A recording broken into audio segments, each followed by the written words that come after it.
नमस्कार बच्चों, आज हम करेंगे सेकंड क्वेश्चन का first part. Identify the term and their factors in the following expression. Show the terms बतानी है इसमें और फैक्टर्स बताने हैं by tree diagram. Tree diagram का मैंने आपको एग्जांपल करवाया था, उसी तरह से करेंगे हम इसको। तो फर्स्ट पार्ट है हमारा x-3। तो x-3 को हमने पहले लिख लिया यहाँ पर x-3। ट्री डायग्राम बनाने के लिए हम क्या करेंगे, सबसे पहले ये ऐसी लाइन खींच लेंगे जितनी है इसमें डिजिट्स। अब इसमें एक टर्म ये है और एक टर्म ये है। सबसे पहले हम यहाँ लिख लेंगे x और -3। ये हो गया हमारा ट्री डायग्राम।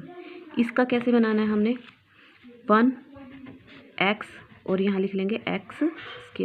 इसके जो साइन है इनके साथ ही जाएंगे, जैसे प्लस का है तो प्लस का तो लेकिन अंडरस्टैंड है, हमें अंडरस्टूड है कि ये प्लस का साइन है। तो 1x और इसका आगे हम इसको दो पार्ट में लिख सकते हैं, x और x, क्योंकि ये x² है ना, इसको दो बार लिख सकते हैं x और x। ये हमारा हो गया ट्री डायग्राम। नेक्स्ट हमारा है 5x²y। तो सबसे पहले हम क्या करेंगे, इसके दो पार्ट हो जाएंगे, 5x और y², और इसके क्या हो जाएंगे 7x² और y। अब इसके भी आगे एक में 5 आ जाएगा, दूसरे में x, और एक में y और एक में y। ये हो गया इसके ट्री डायग्राम। अब इसका क्या होगा, इसका होएगा एक 7, एक x और एक y।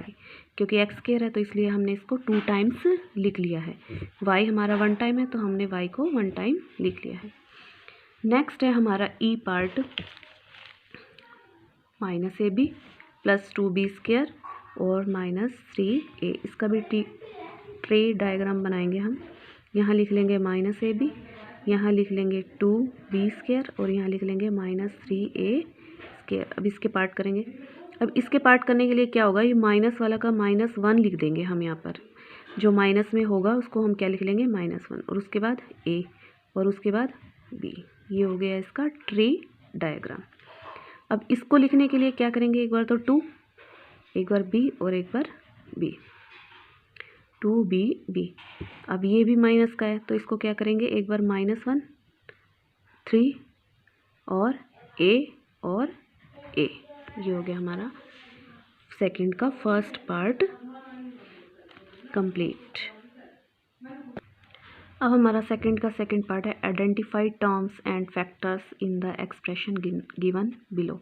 अब इसमें हमने टर्म्स बतानी है, जैसे ये एक टर्म होगी, ये दूसरी टर्म होगी, तो ऐसे हम इसको टर्म वाइज डिस्ट्रीब्यूट कर देंगे। तो सबसे पहले क्वेश्चन है हमारा -4x + 5। तो हमने यहाँ लिख लिया है एक्सप्रेशन हमारी क्या है, -4x + 5। अब टर्म क्या है, इसमें दो टर्म्स हैं, एक तो ये वाली और एक ये वाली।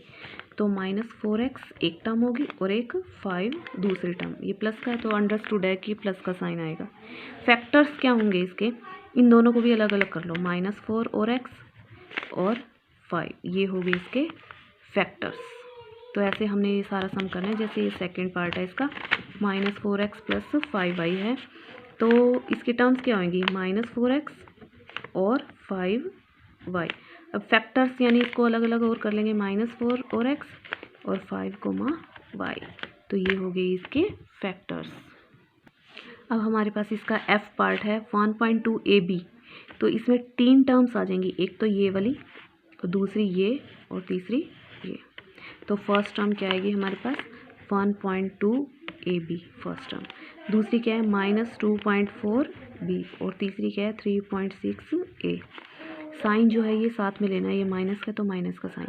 अब इसके फैक्टर्स क्या होंगे, फैक्टर्स हो जाएंगे 1.2, a, b। ये 3 फैक्टर्स हो गए।